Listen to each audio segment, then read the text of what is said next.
All right. The last piece that we're going to talk about is mindset. And this is very important to me and I get really fired up about mindset.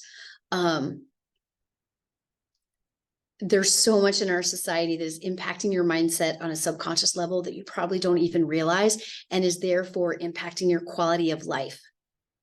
And I want you to hear my voice as a voice combating some of that. Body image is related to your acceptance of your body and your own body satisfaction. The way you think about your body and your body image can lead to preoccupation of weight or body shape. You've got to learn to challenge the societal norm and the things that you were taught growing up about your shape and your size. You have the power to change how you see, feel, and think about your body. A few things that are going to help you do that is focus on strength instead of size and shape of your body. I grew up with a lot of aunts who liked to brag about the size of their waist when they got married. They got married like in the 50s, and probably most of them in the 50s, maybe a few in the 60s.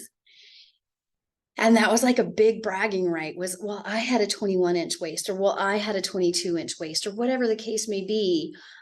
And I remember this so vividly because my grandmother had every aunt's photo, whether it was her daughter or daughter-in-law, hanging in the family room, very prominent spot in the house. And, you know, they'd make comments like, oh, if I had that 21-inch waist again, or whatever the case may be. And I, looking back, I'm like, why was so much emphasis put on the size of your waist? Like, I want to talk about what you did, what you could achieve, what accomplishments you had. A couple of my aunts have passed on now, and I promise you, my mom has too. I promise you, the things that I remember about my aunts and my mom are not the size of their waist. It is who they are as a person and what they accomplished and what badasses they were. Not the size of their waist. I can't tell you the size of their waist. I don't give a damn about the size of their waist. That is not the legacy they left me. And that is not the legacy you are leaving people. You are so much more. Whew. All right. Getting a little emotional in here. Y'all gonna make me cry up in here today. But y'all, this is real and powerful. And I need you to understand this. All right. So here's what I want you to do. Here are 3 things that I want you to do to help change your mindset about your body. I want you to focus on strength instead of shape and weight. Okay, going back to that analogy that I just talked about, or not analogy, but story that I just talked about with my mom and my aunts. Nobody's going to remember your shape and size or remember what you did. So go be a badass at whatever size that requires you to be. Focus on your strengths and your accomplishments instead of your weight and size. Practice gratitude. What are you grateful for that your body can do? My body birthed 2 10-pound babies. My body ran a marathon. When my mama was sick, when my mama had cancer, I didn't know what to do. I didn't know how to grieve. She was frustrated that she could no longer use her body like she used to could. And I knew that was the one thing I could do, because I couldn't be with her a lot of times because she was medically not able to have people in and out of her room, and I was pregnant for part of the time, and chemo and radiation and blah blah blah. But I could run. I could celebrate my own body, and I could run, and I raised thousands of dollars for medical research for cancer. And y'all, I'm proud of that, and I'm grateful for that. I am proud that my body birthed 2 babies, and I am grateful for that.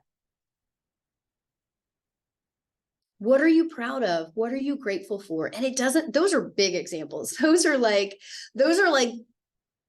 key memories in my life, right? But what are some just day-to-day things that you're proud of? What are you grateful for? I am grateful that yesterday I did a workout with my 10-year-old.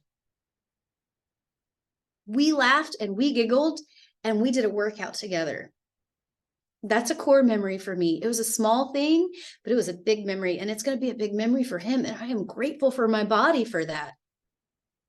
I don't care what size I am. My son is not going to be able to tell you in 10 years how much I weighed.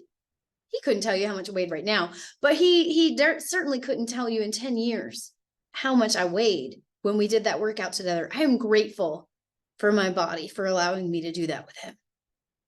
It doesn't have to be anything big. What are you grateful for? Write it down. Lock it in your memory. Say it out loud.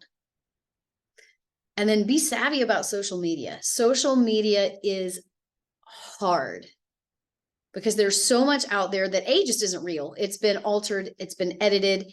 With AI now, it is even harder to discern what is reality and what is not. If it's been, photoshopped, we don't know.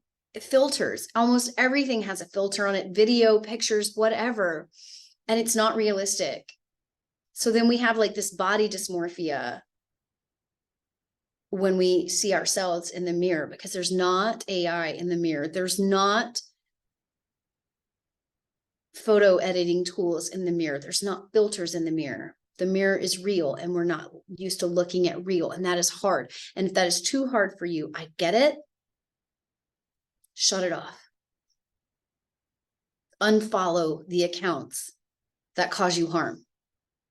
I can certainly tell you, I have unfollowed a lot of people that were causing me more harm than good.